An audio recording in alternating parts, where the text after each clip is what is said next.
All right, we are live, ladies and gentlemen, boys and girls. It is my honor, my pleasure to bring you Julio Chavez, who is here. He says to help us create the perfect avatar to grow our business.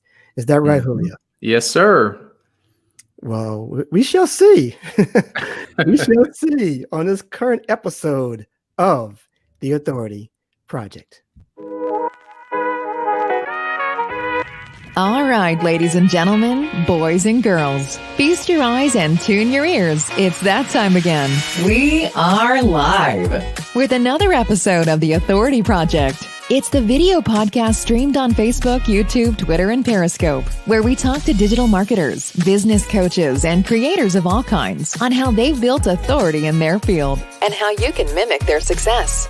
Developing authority, building your audience, and attracting better clients to your own business. Now, without further ado, let's bring to the virtual stage your host, Brian S. Arnold. All right, and we are back. This is Brian S. Arnold here on the virtual stage again. This is the Authority Project. You are the project, and you want to slap authority to your name so you can sell more of what you're great at. And I am here with Julio Chavez. He is the copy guru that we are all waiting to hear today, because it's a big thing. It's a very big thing. You have to learn how to sell with your words. So Yes, sir. hmm he is here. How are you doing today, my friend? Oh, I'm doing all right. How are you, Brian? I'm doing great. I'm doing great. Awesome. Thanks. It's a nice, 50 degrees here in Boston in the dead of mid December. So you can't complain to that, Yeah. Well, I feel your struggle. It's a cold 76 right now here in sunny Hawaii. So man, it's rough out there in them streets. Right.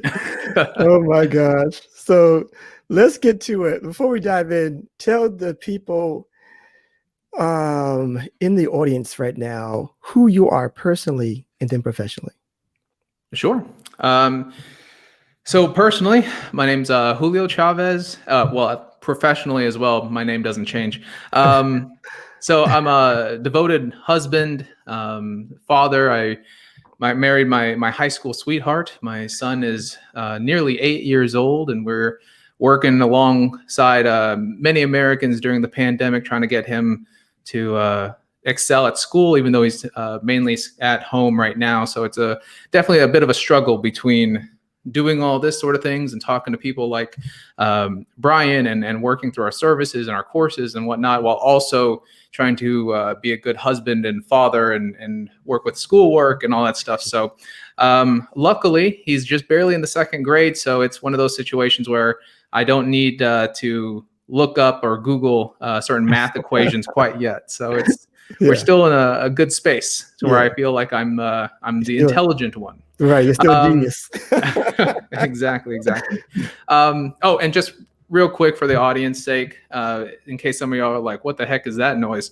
I do have a tiny bit of construction on the side of my house that's on the road. It shouldn't be there the entire time. I just see or hear them up and down, backing up every once in a while. So don't tune away too soon. I promise it gets better. But as far as professionally, I started out as a corporate sales manager. I've sold millions of dollars worth of inventory and held teams that have sold tens times that. I absolutely love training.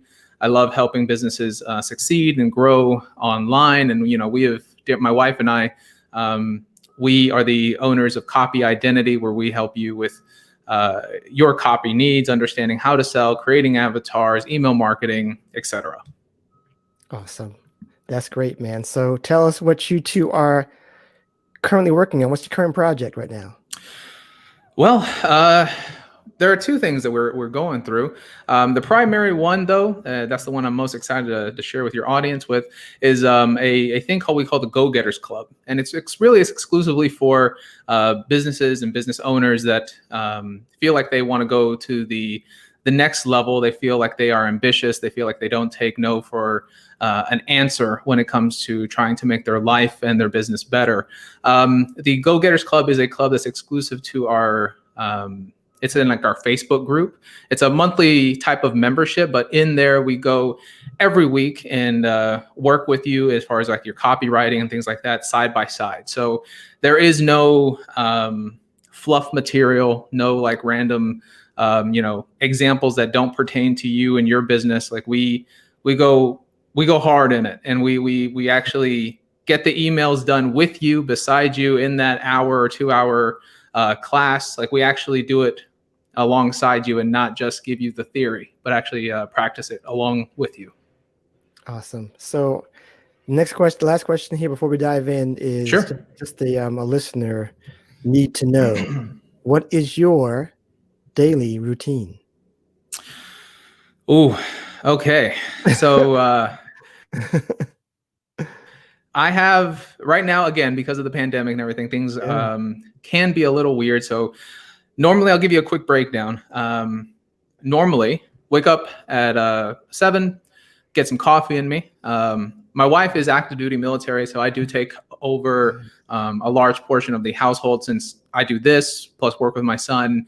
And, I'm mainly the one that's at home because I'm blessed to have a business where I can effectively do things like this and communicate with people and help people through a camera lens, as opposed to her where she is serving our country, but she has to actually go in and do all the physical things and the demanding things and all the secret squirrel stuff, So the way it works for me is I wake up at 7 a.m. I spent a little over probably like $1,500, maybe $2,000 trying to set up a gym in our garage. So I hit that hard, go do that for about 2 hours. Then from there, wake up my son, make him breakfast, get him ready, and starting for the school day, let him do his classwork, work with him during in homework.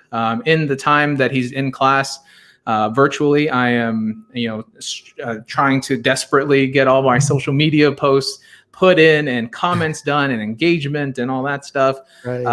From there, I continue to do a little bit of outreach every day, trying to talk to experts such as Brian and be able to relate to different podcasts or blogs or whatever as general outreach.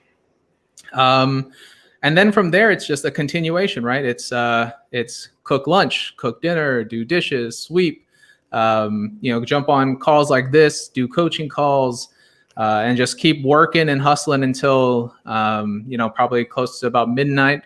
And that's when I usually start to power down and read a little bit and go to bed.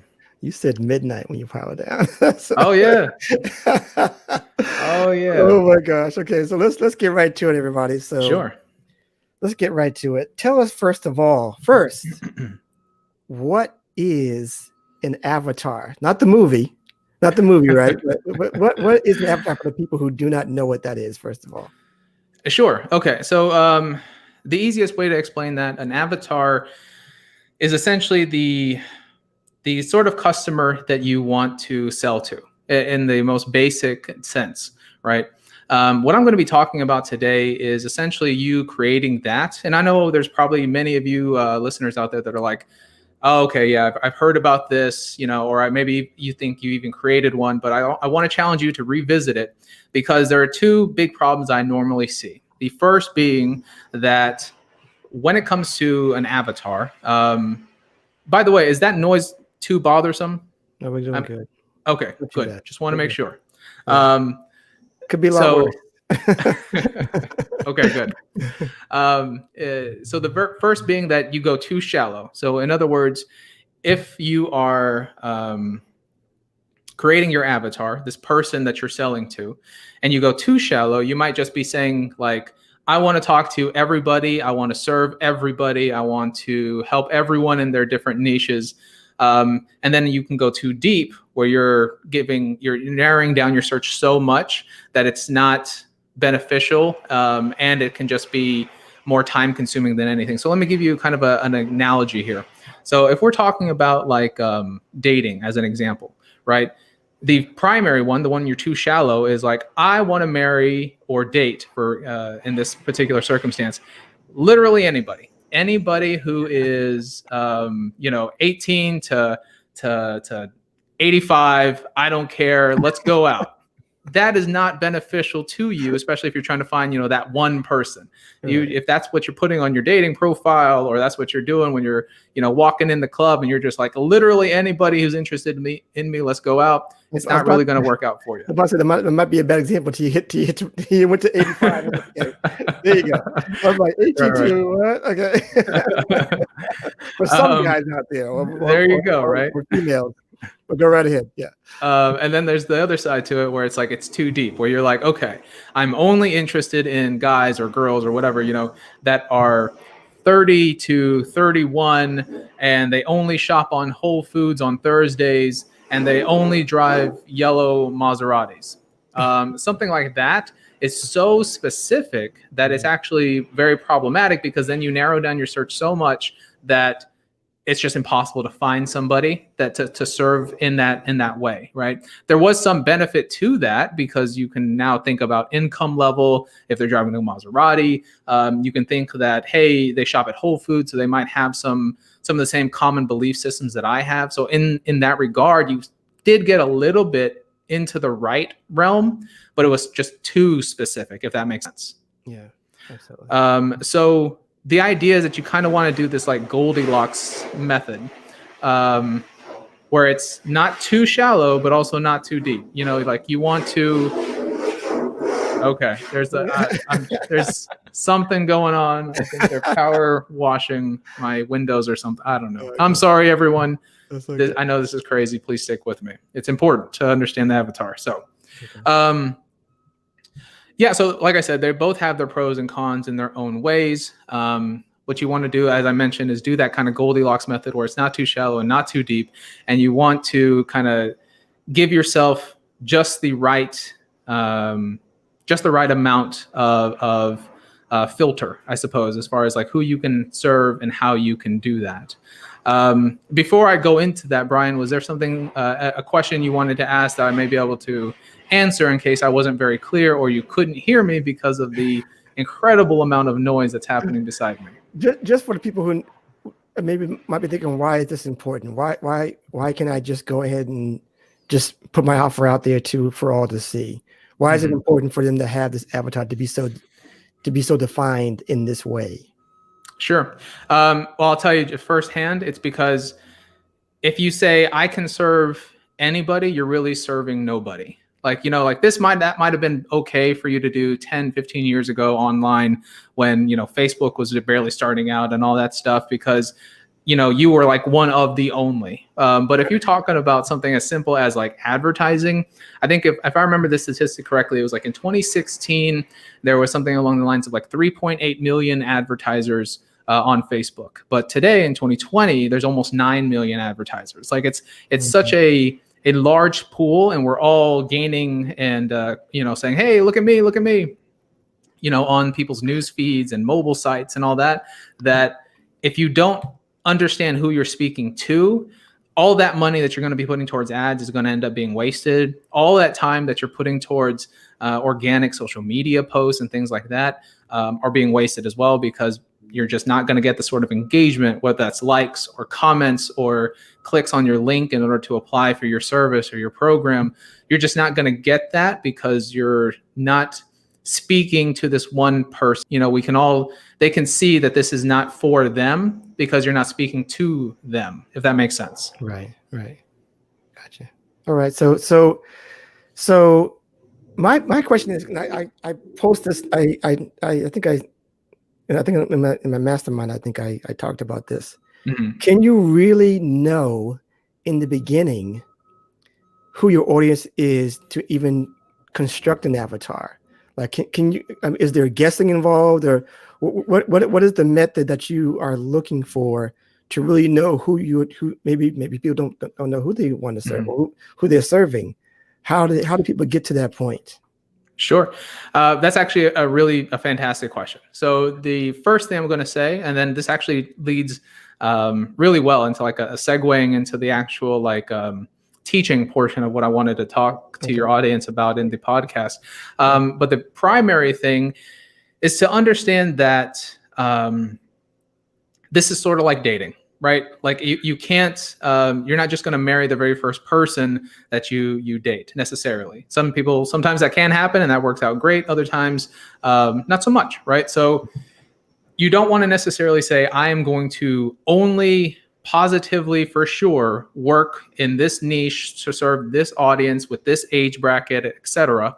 It's a kind of a little bit of a guessing game initially, but you do need to have some sort of segmentation so that way whenever you are putting ads, whenever you are talking to clients, you have a general feel for the sort of content you can produce or the sort of way the ad copy should flow or read, or the audiences you should be advertising to. So in the very, very beginning preliminary steps, there's a little bit of guesswork and like, okay, I think generally speaking, this is the sort of age range, this is the sex, this is the income, this is the interests that my audience is going to have. So to kind of go into the actual teaching portion of it, I'm going to steal this from Brendan Buchard. Okay. I heard this the other day on one of his podcasts, and I thought it was so simple that I can't swipe this. I can't turn this into something that is somehow mine. Like it is so simple that if I add to it, I'm just going to overcomplicate it. Gotcha.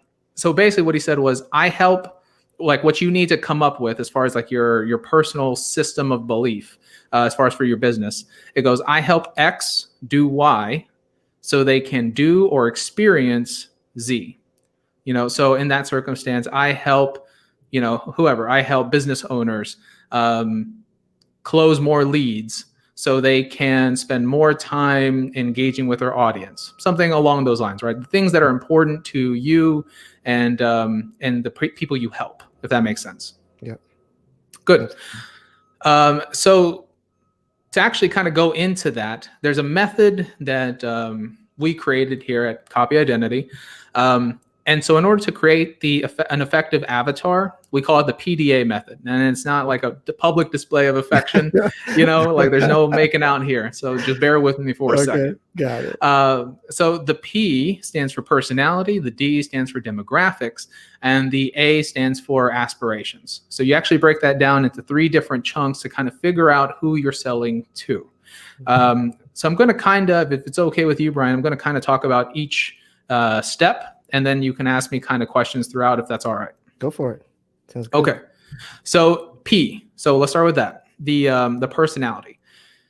I don't know if this has happened to you, Brian, or not, but I feel like most of us can relate to this scenario where you are working at a place. Maybe that was your very first place of employment if you've been an entrepreneur your entire life, and you were talking about being 16 and working at a Pizza Hut or something, but regardless, you go to your job and there's some people you just connect with, and then there's other people that you don't. And sometimes it doesn't even matter whether it's a man or a woman. It doesn't matter if it's if they're, if you're 30 and they're also 30, you can connect with somebody who's 50 and who's the opposite gender as you, but you just have this connection where you're laughing and you're enjoying each other's company and you text each other and everything's going great, and you have a friendship that develops, even though you're not necessarily in the same age bracket. So that's why the personality aspect of this is important, because yes, there is which is going to be the next part with the actual demographics. So yes, there is something to be said when you're targeting an audience as far as like income levels and things like that. And I'll get to that. But the first thing you want to think about is, what sort of personality do I want to showcase to my audience? So I break this down into 4 basic ways. So the very first one is fun and energetic. So do you want, keep in mind that every single one of these, it needs to be true to you. And to some extent, we're always, depending on, we have each of these 4, but it's whatever is easiest for you to project on camera and for the people that you want to bring into your group. So I just wanted to add that little caveat. Yeah. But fun and energetic. So these are the people that are like party animals, that love doing the group activities, that do that go to these like manager meetings, and like they're the first ones to want to build the pyramid of trust and all that kind of stuff. And they're just like, they're full on, like bros, and they're just like, yeah, and they're partying, and that's just their thing. They love the high energy, and they're just putting themselves out there. And if that's you, that's totally okay. That's awesome, because those people do tend to get a lot of attention because they are so high energy and they bring a lot of vitality to life, right? But again, if you are not that person, if you are a little bit more serious, you're more data driven, which is the next one, acting that way in front of a camera, you might be able to do once or twice, or, but then you're going to inevitably just hate what you do because you're not going to feel like it's true to you. So you're going to end up growing an audience that you don't really enjoy and you don't really like talking to. And it's just like one of those situations where you're just like, in order to gain some sort of popularity, you sort of sold your soul, and now everybody's talking to you in a way that you hate. And you're just like, listen, I like the opera. I don't care about sports. And that's okay if that's what you do, right? So, but if you say like, oh, because this particular audience group really loves sports, if that's what you start the conversation with, you can't really complain when all they want to do is talk sports, but you hate it. Does that make sense? It does, because it's you reminded me of the time I was doing live streaming. Me and a partner were trying to do something for introverts, because I'm an introvert. Sure. And she was too. And we were trying to get the thing was called, we were trying to get people out of their shell. And what we found out was that they didn't want to be out of their shell. They were very comfortable being in the shell. So our whole premise was shot. So it's just like, okay, so maybe I don't cater to other introverts of what I'm doing. So I understand that, the things that you might want to, your intention may not always be what your audience is looking for. Exactly. Right. 100%. And so let me, let me continue on and just real quick, and I'll move on to the second part. So the second personality type is the data miner. That's what I call them. So they're data specific. They're the people that want to know all measurements. They want to know all the analytics. They're the people that are really like into like Google ads and Facebook ads and all that stuff. And it's not that they're into the creative or the copy, but they're just like, they're really interested in how to make this work and optimize it and get like the tiniest 0.5% difference better. So those are people that, again, if you're talking to them, you want to be using a lot of numbers. You want to be using facts and figures and not just pulling out a quote, but attributing that quote to a person, or attributing certain numbers to, Forbes magazine, according to them, like that sort of thing. And that's what's going to help create an authority to people who listen to you, that are data filled. Yeah. The next is the people that are like very strong and no BS. This is usually the people that follow people very similar to like Gary Vee, or what's that one guy? Something Jordan. The guy from like Wolf of Wall Street. Those kind of guys who were very like, I'm alpha and I don't care, and they're okay with cursing and blah blah blah. And again, I'm not judging any of these personality types. These are all different, and they all are effective in their own way, right? I mean, people such as Gary Vee, he obviously is very famous, and so that personality trait can very well be excellent for you. I think that another personality that's very similar to that's pretty famous is like someone like Dan Lok. Now, again, I'm not necessarily endorsing any of these people. I'm just giving examples of like people who make this personality work, and the people who follow them either really resonate with that personality and want to become it, or they are that personality, and that's why they're like, if he can do it, I can do it too. Right. And then finally, the emotional ones. So this is the people that are very empathetic. These are the people that really want to touch base on that brand story, that want to know everything about you, that you can. Because there's some people who, my wife is like this, where she doesn't really want to know the bad news of the world, right? She wants everything to be sunshine and rainbows. And the moment that like, if I put on I don't know, some random movie and it has like, I don't know, so-and-so was murdered or something, she's like, I don't want to watch this. I want to watch The Notebook, or I want to watch, you know what I mean? Like she's not into anything that's really all that depressing. Although technically The Notebook is super depressing at the end. It makes me cry every time like a baby. I've never seen the movie before. Amazing. Really? Oh man. Oh my God. I don't know what it is, but maybe that's why. Maybe that's why I don't want to see it. Yeah, exactly. But yeah, it's just people that are very empathetic and very emotional, and those are the people that are going to be very like holistic and really want to talk about energy and bringing vitality into the world and all that kind of stuff. So this is all just about your not only face-to-face camera-wise, but this is part of how your message has to engage with them, right? So like if you are somebody who's very strong, you're not going to be able to effectively write copy over the long term to people who are very emotional, because you're not really going to be able to resonate with them and understand where they're coming from. It's not to say that you can't ever sell to somebody like that. There are certainly people who can. However, we want to have a business that is true to you. You know what I mean? Is like, that's the only way something like this is going to work in the long term, and to where you don't feel like you have to constantly rebrand and pivot and shift. And it has to be true to you, so that way you can be happy to make videos, to create content, to have classes, to do podcasts. Like that is what is most imperative before the money and everything else, at least in my humble opinion. So I'm glad you're saying a few things here that I want people to hear, is that there are going to be other people just like you. So Mm-hmm. I think a lot of people think that, people aren't going to like me, like the real me, Mm-hmm. Sure. Like, so I think getting yourself out there, someone's going to resonate with that. Someone's going to feel that. Someone's going to be attracted to that. So we have a whole world out there. So it's not just people on your block. Exactly. Exactly. So you got a whole world out there. Someone's going to be like, yes, that's me. That's who I resonate with. So I'm glad you're putting this out. This is awesome stuff, man. Awesome. Okay, cool. So let me move on to the second part, which is the D. Okay.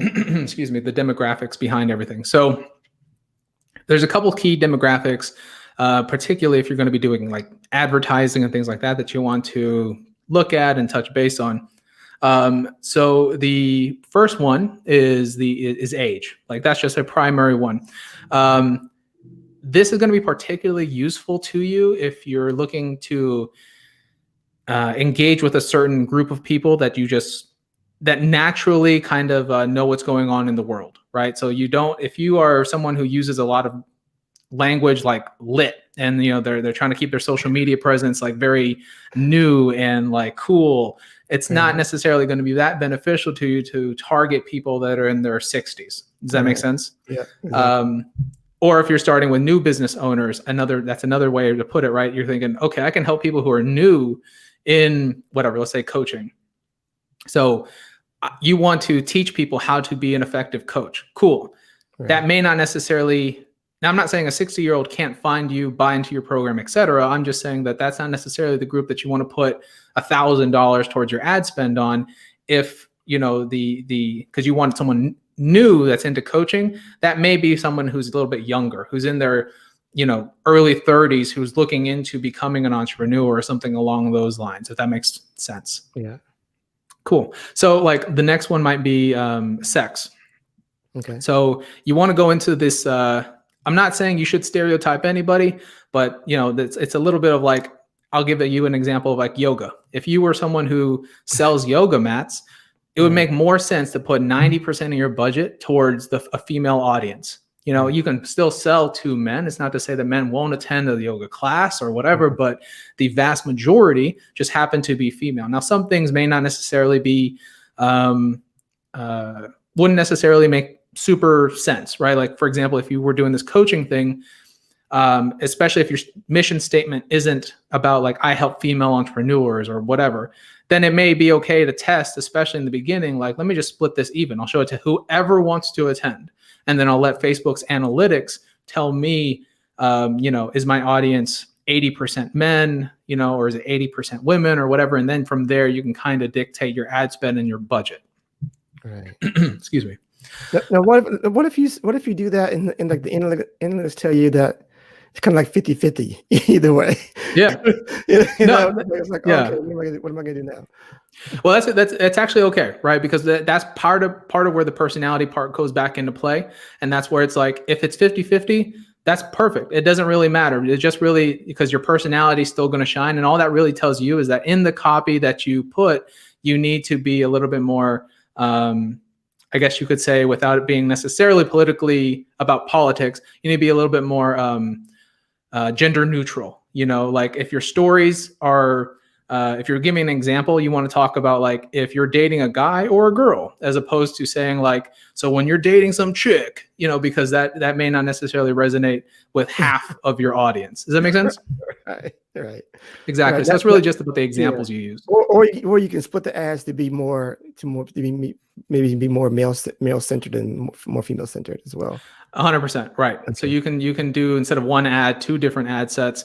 One speaks a little bit more about to in a female's perspective on something, one versus a male's perspective. And that's an easy way to do that, is maybe something like thinking about like an anniversary or Valentine's Day or something, where you might have one thing where it's from the man's perspective, which is like, buy this gift for your significant other, your wife. And that way, you don't forget this year. And like, that's the entire gist of the ad copy. And it's just like, haha, funny. And like, oh, I need to remember to get her a present. The woman's version might be like, buy the man of your dreams, your husband, the guy that works so hard, blah, blah, blah, blah, the king to your king, buy him this. And then like, you get what I'm saying there? Like it can be just a little different. It's usually just a matter of the tone shift or the example you use, whether it's in content or ad copy, as far as like who you're talking to. Gotcha. Yeah, because if you have like 80% women, it's easier to tell you like, when you're a mom driving, all these kids around, you're so busy. That's why you need, this Morningstar latte brand. You know what I mean? Because like I'm going to hit this ad target that's for women, that are for moms, etc. Right. Exactly. So from there you go into income. Biggest part of this is just understanding who can afford you. If you sell a $10,000 coaching program, again as an example, you may want to set income brackets, because someone who is barely making $30,000 a year may not be able to afford you, or that may be their entire life savings that they've been working up to. And like, if you can't absolutely 100% guarantee a return on that investment, you might have taken 10 grand from somebody who just can't afford to do that right now. Right. You know what I mean? So like, I always say, business, keep it ethical. Like I understand the $10,000 is a nice check for you to cash, but you want to make sure that you're not hurting your business in the long run by, screwing people over or taking too much of their time or money when you know that you can't effectively help them. If that makes sense. But if you have like a $20 product, someone who makes 30 grand a year, that's not necessarily a big deal to them. You can still sell to them and it may not matter. Exactly. There you go. That. Yeah, very good. Very good. And then there's just 2 more: location and language. Obviously, it's important to understand, who you're selling to, where you're selling it, not only from a language barrier standpoint, but can you actually ship it to them? Or do you have any way for your content to resonate with what they're experiencing? Sort of like the little joke I had over here about sunny Hawaii. Like, but if I saw a North Pole, what is that? North Face, right? North Face. Yeah. If I had seen one of those jackets, you might be more inclined to buy that, Brian, but I would definitely not be, because I'm like, no, I'm good. I'll put on, a long sleeve shirt instead of my tank top or something, and I'll be good. Right. Gotcha. And then finally, it's interest. And this is just going off of what is relevant to your audience. If we go with that yoga thing again, instead of just targeting people that have yoga memberships, you could start to experiment a bit with your ad targeting or the copy you have or the content you produce by talking about meditation as an example. Like figuring out what sort of different interest levels they might have or things that they're interested in is another way to not only make your dollar stretch further, but give you more content to talk about. So if we go back to that example about moms, if they're a mom, obviously they have children. So if they have children, it's easy for you to talk about some common things like children making mess, not picking up after themselves, playing in mud, when they were a baby, they pooped all over you. You're like, whatever, like things that you have that you can experience or speak to, you can talk to them, and suddenly that's triggering these memories and thus an emotional response. And they're going like, wow, this person understands me. This person knows me. Oh, I resonate with this person and what they're going through right now. These are all important things for an audience to connect with you and build that know, like, and trust factor. So people going through this, we're mostly talking about, starting with an ad right now, basically, right? Am I right? Just, going through the ad, Sure, and figuring out your avatar through feedback. So you're going to need some kind of feedback, right? While you're kind of guessing it through in the beginning, correct? Exactly. Yeah. So, that's where you start to look at the analytics and you start to look at just like general engagement and stuff. And if, you post something, if you're not doing an ad, but you're doing it purely organic, if you post something about being, I don't know, going to the club as an example, but it gets like no likes, it may mean that your audience doesn't understand what that means. It may mean that whether that's because of an age thing, a gender thing, whatever, it just may post doesn't resonate. But then the next one talks about, not being able to, eat any food all day except for, a midnight snack because you were so busy running around with your 5 kids. And that gets a bunch of likes. Well, hey, even if you can't attribute that necessarily to gender, you can say my audience resonates with the fact that I have kids and I have a busy life. So let me create more content that's about that. So I don't want to miss that point. What you just said now. Asking questions is key. If you're not doing paid ads, if you're doing it organic, asking questions is maybe a simple way to find out what people are looking for. Oh yeah, like that. So what if you're asking? What are people? Okay, so what are people who are on here now, and they don't have anybody that they think or say that they want that they can ask, and they don't have the money to really do a paid ad. What do you go from there? Sure. There's a couple different things you can do. I mean, you can go into Facebook groups that you already go in and see, like just ask without being salesy, because a lot of the times that's part of the, stipulation is you can't sell in this group. So just say like, hey, I'm trying to do a little something, with, I don't know, yoga. And I have some questions. Anybody who has any, who does yoga, if you can answer this, it'd be great. Yeah. Especially if you clarify that with the administrator first, so just to make sure that your post doesn't get deleted or whatever. Another fantastic option, and I really recommend doing this, and I've done it a million times over, is go to, well, actually there's 2. The easiest one that I like is go to a place called reddit.com. I don't know, many of you probably know what that is. Yeah. So find some subreddits, so search in there for specific things, for example, yoga. And then you can go in there, join the group, and then create a little post that says like, hey, for those that do yoga, what are some things that you're interested in? Or what are some of the things that you're finding are difficult when it comes to doing yoga at home now that there's a pandemic, or, et cetera. Like doing something like that, posting in a forum, posting in a group, et cetera, allows for feedback from general random strangers. And it gives you a better honing ability to figure out what sort of issues or details you should be talking about in your course or in your program or app or whatever. Right. And then there's one last little tidbit, and it's very simple. It's almost the same thing, but it's a little different. Is just go to like Instagram, type in, as an example, yoga. If we're going to keep with that same example. On the search bar, and then you're going to see a bunch of people posting, like yoga videos, and they're yoga teachers and instructors and things like that.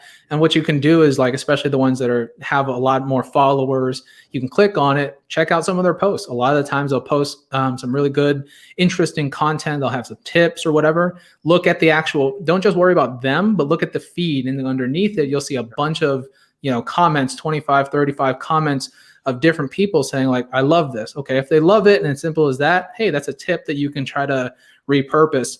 But if you might have some other people that are like, I like this, but I don't have the ability to do this because I'm just a beginner. So now that can make you think like, oh, maybe I should have a beginner portion of my yoga course. You know what I mean? Like It's little things like that. Like to make me different, I'm going to have a part where like, if you can't get to these stretches, we're going to work on building some foundational strength or some foundational flexibility.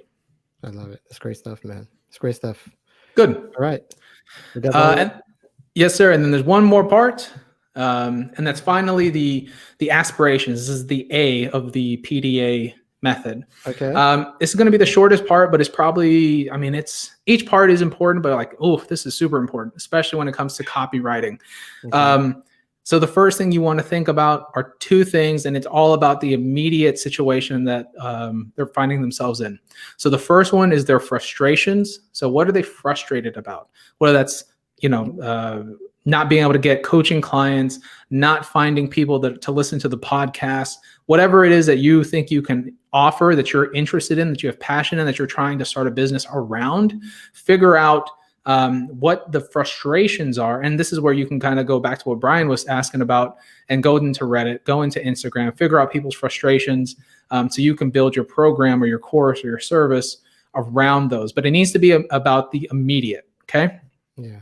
Then you're going to do the exact same thing, but you're going to do it for their wants. It's a little bit different. So it's not just their frustration, but their frustration, it's like the opposite. So it goes, my frustration is I'm not getting enough clients. I want to get new clients every week. So if you can fulfill that, you already have like a win, right? So now you can effectively put that in your ad copy, and it's almost like having that feature benefit situation, which is like sales 101. You're able to say, if you want to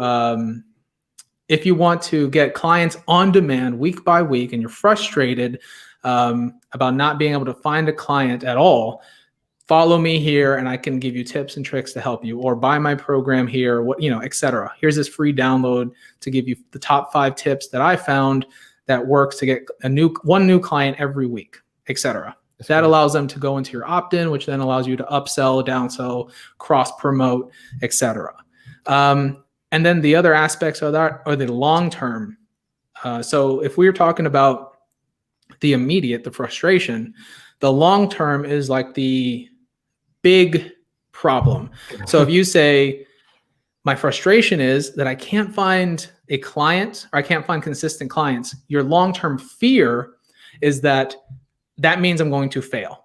That's like their big internal fear. What does that mean to them? Does that mean they're a loser? Does that mean that they're wasting all this money that they could have been spending to put their child through college? Like whatever their big foundational fear is, I'm not saying that you need to use that necessarily in your copy per se, but you do want to have that knowledge. So whenever you say, hey, I can help you find new clients, you can say, I can help you find new clients. So that way your business doesn't fail and you don't feel like you wasted all this money.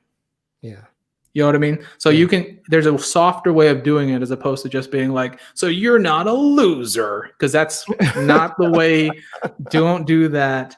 That's like old school selling. Yeah. And that is not the way to do things anymore. Oh, wow. That's crazy. But yeah, that's the same. And it's the same idea for the want, right? It goes from, I want to get a new client every week. Cool. That's great. That's what I'm going to help you do. But it's like, what is then the goal for that? So you can what? If I get a new client every week, I can have recurring income. If I can have recurring income, I'm able to take more vacations. I'm able to hire a full-time assistant. So that way it takes a big workload off of my plate, and I can spend more time with my family. I can start my passion projects and go fishing more. Like, whatever it is, you're able to, again, speak to that long-term benefit, which just helps when it comes to writing persuasive copy, whether that's in your ads, sales pages, emails, etc. Gotcha. Yeah, I think you just answered my one of my final questions about, is this the same concept? Can you use PDA for everything? Can you use it for ads, email, sequences, funnel? Yeah, because this is e-commerce. Does it right. still work with e-commerce as well?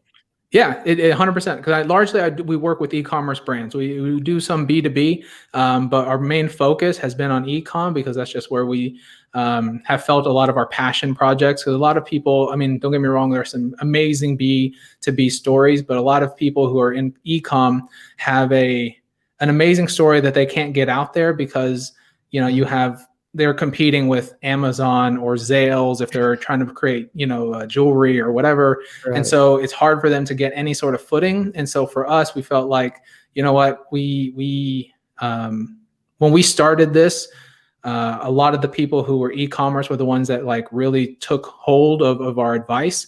And we wanted to continue to really push them forward, because it's a severely underserved market that just doesn't get any real love. And most of the time when marketers are doing B2B stuff, they don't speak to e-com. They just give a bunch of random examples that don't pertain to them. So it's difficult for e-commerce people to understand how particular things work in their business. The easiest example of that is something like you hear marketers everywhere, including myself, saying, because it's true, saying like, if you want to grow organically or through your social media, give value. Okay, that's great. But the question is like, what does value actually mean? And then if I'm an e-commerce brand, what does that mean? Because I'm selling, I don't know, T-shirts. I create these custom designs on my sketchbook, and then I put them on T-shirts and I print them and blah, blah, blah. And like, that's amazing. But they don't have the ability to they're not giving people tips and tricks about business, so to them it's like, what do I have to give people? Well, you go, oh man, well, you have some really impactful value. Actually, you can teach people about art, you can teach people about screen printing, you can give them walkthroughs about how you create the things, you can talk about your brand message and why you started this in the first place and your passion. And like, there's a lot to it, but a lot of people don't understand it because it's not spoken directly to them. Thus the whole PDA thing, where I can understand e-commerce, I can understand their pain points, I understand who I'm speaking to, I understand their personality traits on who I want to work with. And by doing that, we're able to have a 99.5% success rate as far as like copywriting is concerned, as far as branding is concerned, and just general like how people feel about us when we work with them. So I got a couple more questions here. Yeah, of course. That's great. Tell us like some of the horror stories that you've seen for people who are not using the avatar, when you can tell they're not using an avatar and their business is not going anywhere because they have not constructed or even thought of formulating this whatsoever. Yeah, I'll tell you what. I'll give you an example that is me. When we first started the business, we did that. We were just like, hey, I thought that an avatar was kind of a silly thing. I was like, no, I want to sell to everybody, anybody who is willing to pay us to do some copywriting or coaching. Like, it doesn't matter, B2B, B2C, sales pages, emails, I don't care. I'll write for you. The problem with that was that through, we wasted about, I would say $30,000, maybe $40,000 in ad spend the first year.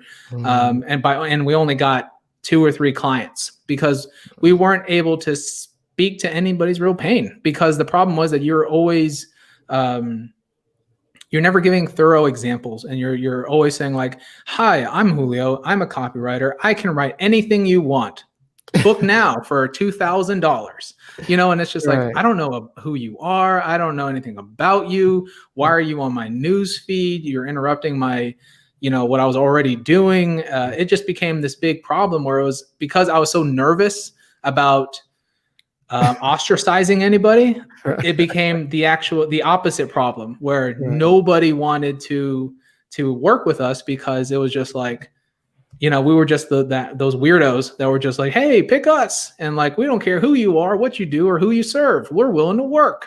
And it just was like, I don't want to work with you, But you see messages that are like, I create sales pages for handmade makers, or I create sales pages for people who are course creators, or like whatever, like that allows people to say, okay, so this person is a copywriter, they create sales pages, and they work with course creators. I need a copywriter, or at least someone to teach me. I need to work on my sales page, and I'm a course creator. Holy crap. They might actually understand my business and know what I'm going through. And so then when they click, now they go to a home page or a landing page that has testimonials from other course creators, because that's where part of all this comes into play. You're playing to that avatar. They have testimonials from other course creators saying, this person worked with me and we were able to get my sales page done in 1 day. And it increased conversions 23%, which made me an extra $12,000 at the end of the year, whatever that is, right? Like, it's like, suddenly I'm like, holy crap, like the investment of $2,000 for this person is awesome because I'm getting 12. I could get 12,000 back by the end of the year, which means I can get 24,000 back in 2 years. Like, you allow them to start extrapolating and convincing themselves why they should work with you. Yeah, that makes sense. I like that. Yeah. So I got one last question. This is great, Yeah. man. This is very in-depth. I hope everybody's getting a whole lot of this because I know that I am. So tell the people now that are sort of doing what you're doing. They're into copywriting. Mhm. They love selling with words. They think they have a gift for it. And they want to, they're going through the same journeys as you are. Sure. And they want to, they want to be like you, they be like you and Darren on this journey, Sure. like you are. So can you please tell them, and I'll put you front and center, how they can be an authority in this space? Wow, man, putting me on the spot. Okay. No, okay. So in order to be an authority, you got to go through the methodology that we've just gone through in this podcast. And you got to follow people like Brian who are willing to share their advice. And you need to constantly have this ability to self-reflect and take in ideas and perspectives, all while it's understanding, like, I need to actually choose something and do work and push forward. You also got to understand that nobody owes you anything, and as much as you want to say, like, well, I know I'm an amazing copywriter, and I think everybody has the ability to copyright. So just in this fact, let me not just speak to copywriters, but those that are listening that are B2B or e-com, like, you have the ability to sell with your words, and it's inside of you. You just got to hone that skill, because yes, there is some innate ability to it. If you're just, some people are very quick-witted and they can make jokes right off the top of their head, right?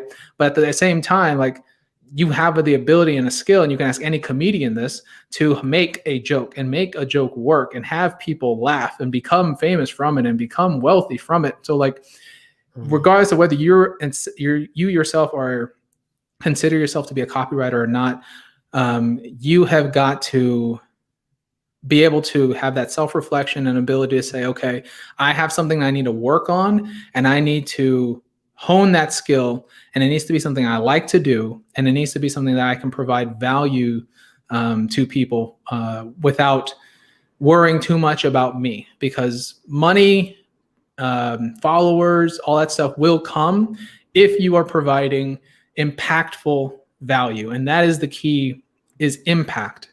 If you are just putting random memes and quotes and things like that onto Instagram or onto your LinkedIn or whatever, and you're just sending a bunch of copy and paste messages to 100 different customers on LinkedIn, and it's not going to work out that well for you. Like, you've got to take time, you got to put thought, energy, patience, and understanding, and understand that with every positive review, with every positive work experience that you have, you're building a client base and a customer base, and you just got to be able to communicate that, sell it, talk about your testimonials, talk about who you work with, and understand that you can, in fact, help them. Because if you don't have confidence that you can help them, then they're not going to be confident that you can. And then, we all want to be able to help everybody, but we also got to make some money for our business so we can survive and grow ourselves.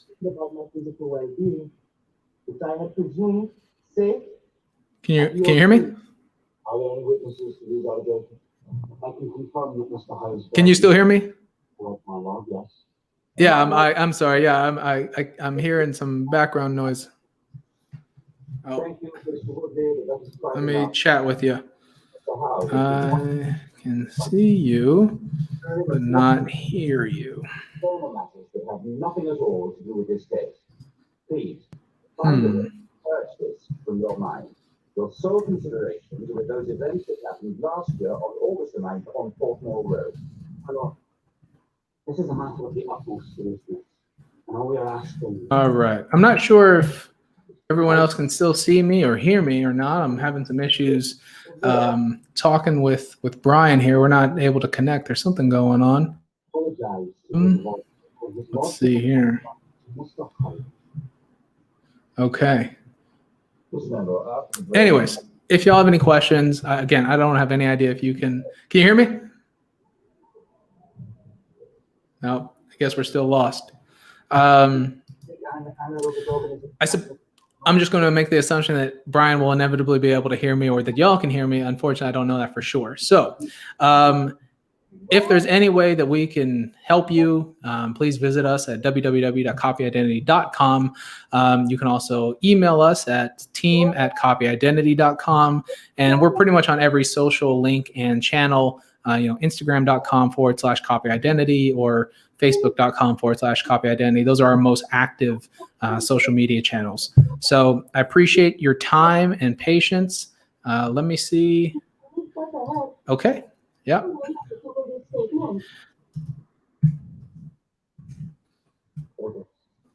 Sorry, so you can all hear. 4 days later. 4 days later. Thank you. So my question is this. In your expert medical opinion, how much time do you have once these bite marks, these indentations have been inflicted, to precisely identify when they were made?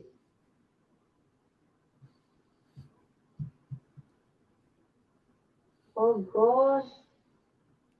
Be quiet. It's not a trick question. Shall I repeat it for you? 3 hours. And that's a wrap for this episode of The Authority Project. Thanks so much for tuning in. And if you like what you heard, we want to hear from you. Subscribe, rate, and give an honest review. Share and tell your friends so they can hear too. And for even more authority-building tactics, be sure to sign up at theauthorityletter.com. Get free weekly content and ongoing digital product giveaways to help you on your entrepreneurial journey. We certainly hope you got a key takeaway, or maybe an aha moment from today's broadcast. Just remember, it's your authority. Build it, share it, and they will come. Until next time.